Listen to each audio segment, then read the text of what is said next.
Yesu Kristo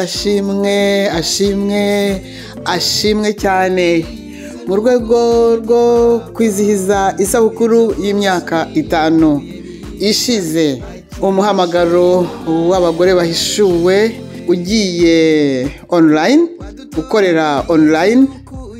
Nejejwe no kubatumira kugira ngo muzadufashe twese abagize umuhamagaro, muzafatanye natwe guhimbaza Imana, kuyishimira.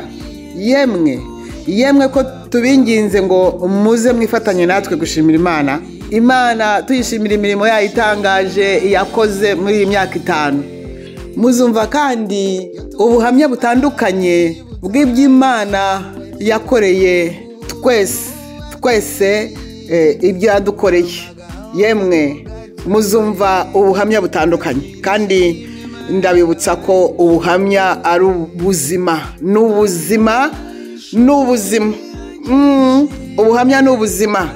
Muzumva ubuhamya butandukanye bw'abantu batari bamwe, ukuntu Imana yagiye ikora imirimo itangaje mu buzima bwacu busanzwe no mu bw'umwuka.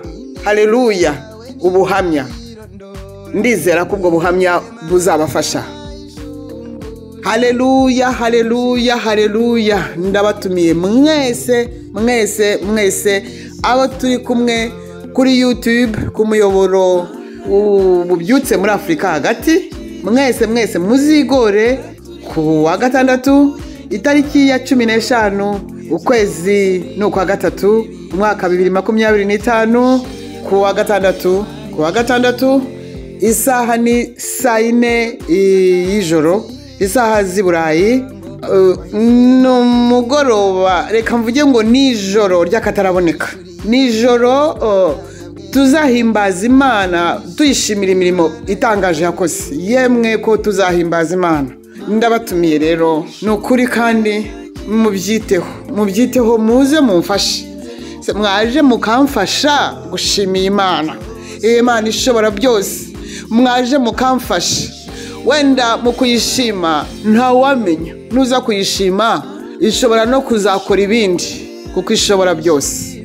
Ndakuraritse rero, karibu, ikaze, you are welcome, tu es le ou la bienvenue mu izina ry'umwami wacu Yesu Kristo, umwana w'Imana nzima. Haleluya! Umugisha kuri wowe uzifatanya natwe mu gitaramo cy'akataraboneka. Yesu aguha umugisha. Wahinduye byose ubihinduye bishya, wahinduye byose ubihinduye bishya. Akira ishimwe Mana yabahishuye.